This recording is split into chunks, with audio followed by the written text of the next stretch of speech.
раҳбарони Иттиҳодияи Аврупо дар як нишасти худ дар шаҳри София созиши атомӣ бо Эронро якдилона дастгирӣ карданд. Дар ин бора Ангела Меркел, садри аъзами Олмон, сухан гуфт.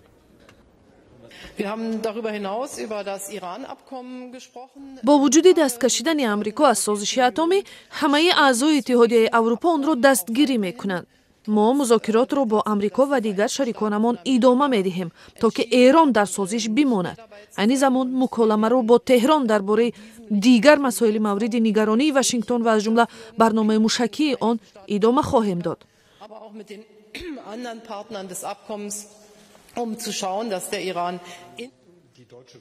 вале ихтилофоти амиқи назар байни Амрико ва кишварҳои аврупоӣ бахусус Бритония ва Фаронса ва Олмон ки аз раиси ҷумҳур Доналд Трамп хостанд дар созиш бимонад ба маънии бад шудани равобит байни ду тараф набудааст.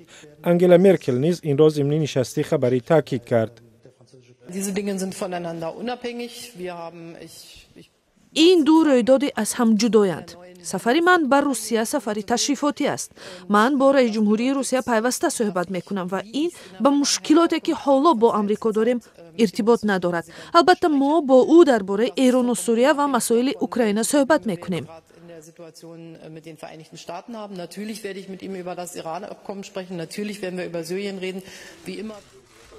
созиши атомӣ бо Эронро соли 2015 Амрикову Фаронсаву Чину, Олмону Русия ва Бритониё имзо карданд. бар асоси он Эрон фаъолиятҳои атомиашро маҳдуд кард ва баъзе аз таҳримоти иқтисодӣ ба зидди онро бардоштанд. аввали моҳи май раиси ҷумҳур Доналд Трамп Эронро ба нақди созиш муттаҳам кард ва Амрикоро аз ин созиш хориҷ кард.